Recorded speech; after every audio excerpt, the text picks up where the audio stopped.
I'm Mabel John. Welcome back. I'm here now with Dr. David Adamson, who is with ARC Fertility. Thank you so much for your time, Dr. Adamson. Thank you for having me today. It's great to see you again, Mabel. So good to see you. And I saw somewhere that 40% of employers are now offering some type of fertility benefit, and that's up from 30% in 2020. That seems to be quite a dramatic jump. Why do you think that is? Well, it is great that so many more employers are offering family-forming benefits because for many years coverage was very poor. Now, not all those benefits that are offered are really inclusive and comprehensive, which is really important because you want to include everybody and cover everything that's needed. But there are a lot of reasons they're looking at it. A lot of employers are asking for benefits now. They really want to have them. And with the younger generation, a significant proportion will leave their job if they need fertility benefits and want to go and get them somewhere else. So over half would leave their job to get a benefit. And those who do have benefits are really grateful and more loyal to their employer. There's lots of other reasons as well. HR professionals think that family-forming benefits are really going to be a necessity by 2025, or it'll be discriminatory not to have them. And I think one of the important things is more and more employers are covering them is that they're finding out they're really not expensive. There's been this perspective that family-forming benefits cost a lot. 97% of employers in a survey that was done said that these benefits did not add a lot of cost to their health plan costs. And there's also big financial benefits because it really helps to mitigate the risk of high-risk pregnancy. So there's actually real financial benefits as well. We also know these days that employers are really paying attention to diversity, equity, and inclusion. And having family-forming benefits can be something that really helps everyone in the company, not just those that are affected, but creates a better culture in the company, helps address social determinant of health issues, which are really important. And of course, it's good for public relations as well. So there are many reasons that employers are saying, yes, we should have a look at this and look at bringing in a really comprehensive and inclusive family-forming benefit. Mm-hmm. Can we get back to sort of the basics of why companies are having to look at this? What is happening, whether it be environmentally or for some other reason, that people are needing to seek out help in this area? Well, it's quite interesting that if you look at infertility by age across the population, it's actually not really increased. It's not really increased. There are a lot of things that have happened, though. First of all, fortunately, because women are being educated for a longer period of time and in the workforce with more progress in the workforce, they're having babies when they're older. And so this means that more people need to come for fertility care. And so that, along with issues of gender equity, with more women in the workforce and employers trying to be helpful to women, and with these increased benefits, they're finding that they can, in fact, go for fertility care, have a family, and still maintain a career. So this is increasing the number of women who want to do this. Very importantly, as you know, with the passage of legislation stating that LGBTQ+ could not be discriminated against in the workforce, this means that a whole additional community of people many of whom need help to have a family, can in fact access the family, so access family-forming benefits. So the LGBTQ+ community and single women and men who want to have families are also coming more often. In addition to that, there's been some real technology advances, such as sperm injection, which enables us to treat male fertility a lot better because men are involved in this. Egg freezing, which allows us to help a lot of single women who want to preserve their fertility, or indeed any woman who might have to face cancer therapy, has really helped a lot. And then improvements in genetics testing and the application of genetics in the assisted reproductive technologies, or IVF, mean that we can help a lot more people. So there's a huge combination of sort of social factors, employers looking at it very differently, and technology changes, all of which together are bringing more people to see fertility care. And I think really importantly, just like even breast cancer and HIV used to be unspoken topics, and then emotional health was an unspoken topic. Infertility has been like that. It's a huge problem.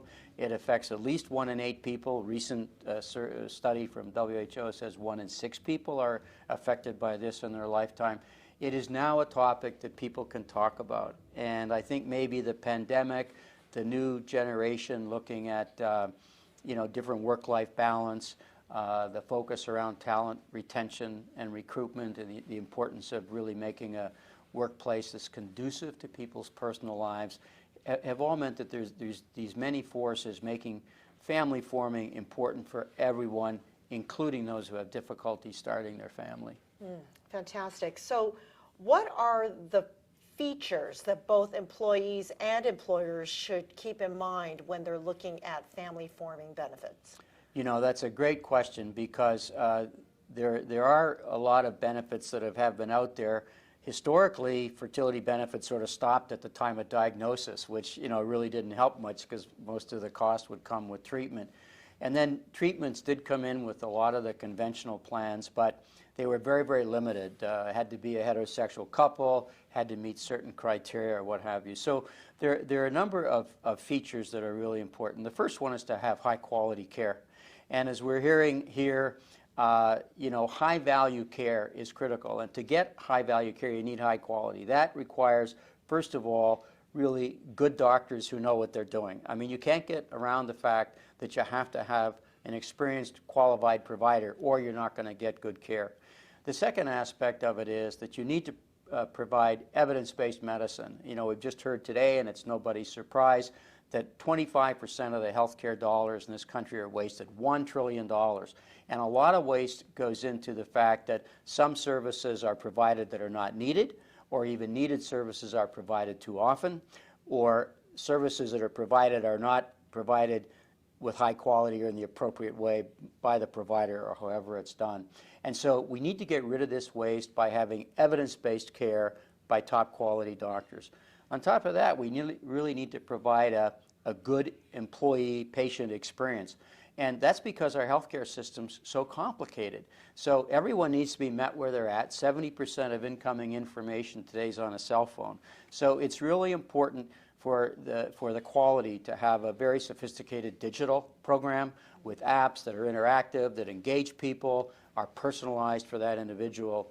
But again, because of the complexity, especially in fertility care, you need to have personal navigation, one-on-one, to just help people, guide them through it. So you can get very high engagement scores with both digital and one-on-one. And so the quality is top quality doctors, evidence-based care, and having both a hybrid digital and one-on-one concierge experience. The second major feature of value, of course, is cost, right? So you need high quality, but to have high value, you have to have good cost. So there are ways to manage the cost. The first one, of course, is to have individualized care, so you're not just putting everybody into the same basket.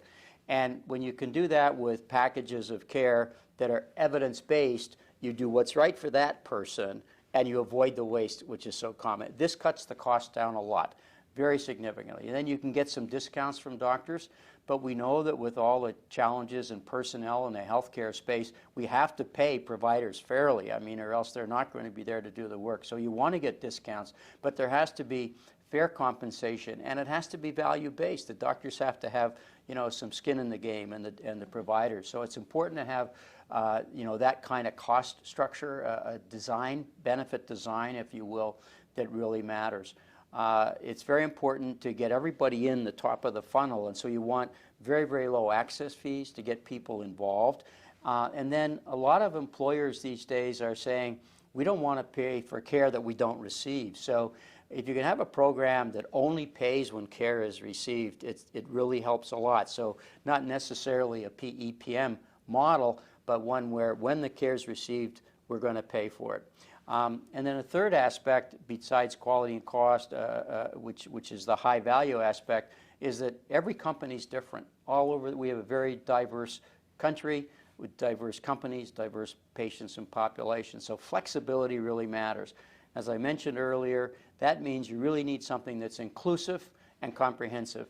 The healthcare system today, under the ACA, doesn't allow certain kinds of care to include everyone. For example, surrogacy or some aspects of donor egg or adoption, so because that's not a medical service. So you really need a type of program that can be flexible and include everyone, have equity for everybody, everybody gets the same in the company, and then it has to be comprehensive. So you want to cover preventive care, general good health, help people get pregnant on their own, help them if they have a challenging fertility journey with any type of thing they need, male treatment, genetics, surrogacy, adoption, donors. So it needs to be comprehensive.